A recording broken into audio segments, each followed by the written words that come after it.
I recently purchased this camera on eBay. It cost me $3, and I wish it cost less.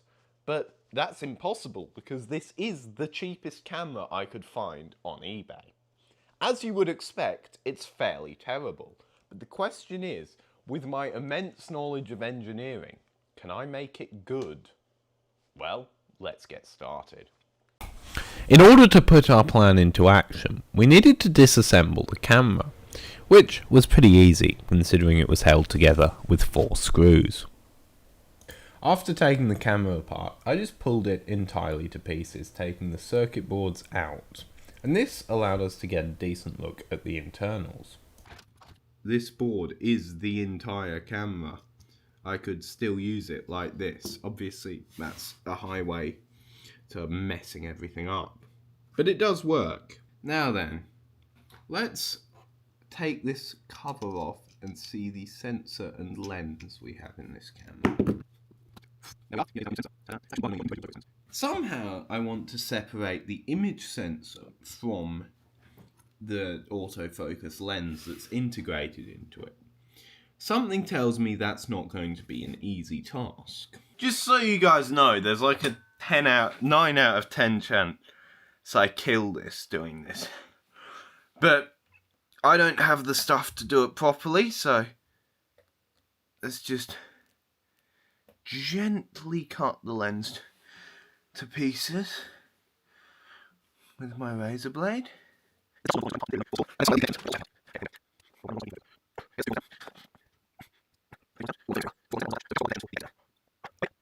Ho ho! I've done it. This lens is a fake. It's an autofocus lens, but the connections aren't connected, which means it's not actually autofocus. Next thing you're gonna tell me is it's not actually 64 megapixels. Spoiler alert, it's not. I actually know what sensor's in this. It's not 64 megapixels. It's not even half that at 32. It's not even half of that again at 16. And guess what? It's not even half of 16 at 8. In fact, it's not even half of 8 at 4 megapixels. It's half of 4 megapixels, which is a whopping 2 megapixels. On the bright side, it's actually 1 over 2.9 rather than 1 over 3.4, which means it's bigger than we were promised. Seems like they're underselling it there, aren't they? I might actually have to retire from YouTube if this works, because I'm never going to top cutting a lens apart with a razor blade and it working. But let's not speak too soon, let's put it in the camera and see if it initializes. In order to test the camera sensor, I basically had to reassemble the entire thing, which kind of sucks.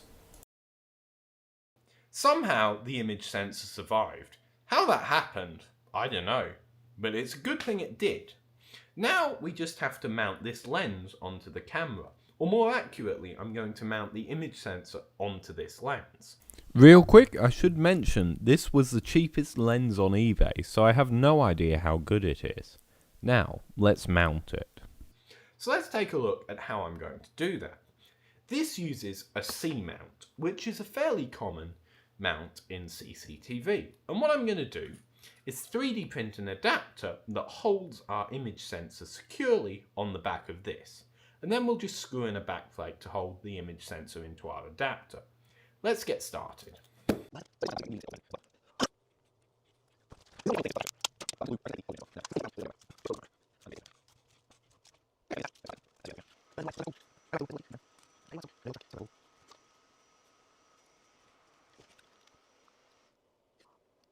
I've got the camera on and recording, although not in focus. So let's try and focus maybe on that light. It's extremely zoomed in, which makes it rather difficult to focus. That's not going to work because it's struggling with the purple. While I was getting ready to turn this into a camera, I noticed something on the end of this lens. it has a 2x teleconverter, which means instead of getting 88mm equivalent, we're instead getting 190mm equivalent. And we get way less aperture. So let's get rid of it and hopefully make things work a bit better. In order to actually power the motor and change the direction, I'm using 4 insulated gate bipolar transistors in a full bridge configuration, or as you might call it, 2 half bridges or 2H bridges. This means I can turn this switch and this switch on and current will flow round the motor like that, or I can turn this switch and this switch on and the current will flow in the opposite direction, well, round the motor like this. I'm trying to make the control for this as simple as possible.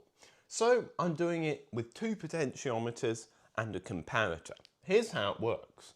We have our control potentiometer and a potentiometer mounted to the lens.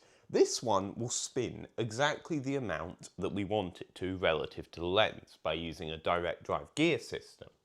This one is acting as a potential divider and allows us to control the position we want that part of the lens to be in. So let's say, for example, we turned this up because we wanted to zoom in on the lens or change the focus, whatever this is connected to. This now has a higher voltage at the centre because it's changed its resistance, which means this plus on our comparator is now higher than the negative. So our comparator will raise its output voltage. That will cause our motor to spin and move this potentiometer until it's in the same position. And then our comparator will turn off when the negative goes higher than the positive. Now, in this case, it will wibble back and forward slightly, always slightly overshooting, because there's no PI or PID control in this to make it smooth. But it's so slow and the comparator is so fast that that wibble is going to be entirely unnoticeable. So now we just need to send this into a control system. For simplicity's sake, I'm just going to go over the logic and not the drive circuitry. So here's how it works. The signal from our comparator now comes in on the left. We send one of these signals directly to our first H bridge. So when it's high, it turns on the top transistor, and when it's low, it turns on the bottom transistor. For our second H bridge, we send it through an inverter so that when it's high on this side, it's low on this side, meaning that the opposite transistors are always on our H bridge. There are better ways to do this, absolutely. Using a PI loop and a microcontroller, and you could use ZVS switching if you're smart about it. It's really low power and it doesn't matter, and this will work perfectly. So there we go, let's test it. Or sorry, let's build it first.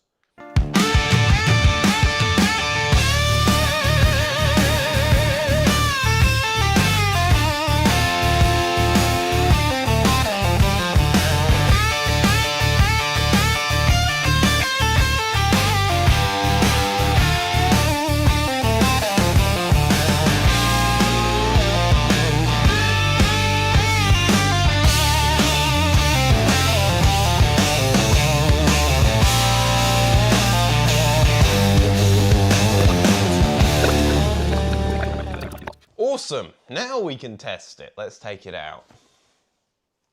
There's about 5 minutes till it's gold now, so I'm going to head out with the camera and try and get some footage of some deer or some other wildlife with it. Because I'm shooting handheld, I'm going to ditch all the complicated stuff and just shoot manually. So my focus won't be very smooth, but I'll do my best. Alright, let's go.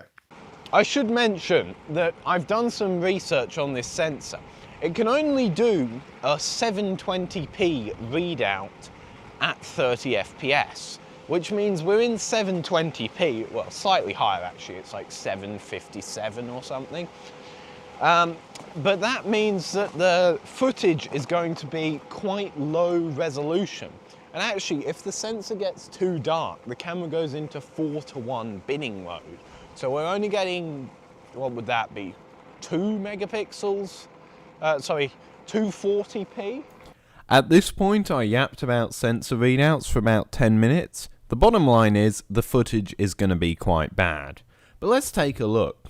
Starting off with this shot of a horse, I recorded this using the 4K setting on the camera. Obviously that's not actually 4K, but it looks pretty decent. All the footage you're seeing right now is out of this camera. It has been color graded and post-processed, but it's still recorded on this camera. Something that's very noticeable though is the bit rate, and that's because the image processor in this camera is god-awful. So what happens if we take still images? Well, that gets a lot more interesting. When recording still images, the camera does a much better job. Take a look at these. Now, I do have a lot of post-processing and editing in Lightroom, but the footage is not that bad. This was pretty decent, so can we make it like this in video? The short answer is no. The long answer is also no, but it's a little bit more complicated. Now, the most important thing with a camera is how good it looks and how close to real life it looks. But something they struggle with a lot is dynamic range. If I increase the dynamic range, you can see more of light and dark parts. For example, I'm in a dark room with bright light outside, but the camera can more or less handle it because it has 15 stops of dynamic range. However, if we reduce that to 6 or 8 stops, which is what I'm estimating is in that camera, it starts to look a little bit shoddier. There are a plethora of other issues. The colour accuracy on the sensor is terrible. If you want any kind of low light performance, forget about it. And realistically, there's nothing good ever coming out of this camera. But that's alright, we didn't expect amazing results. Please subscribe though, and I'll try and make my own camera. Oh shoot, I fell off my chair. We good.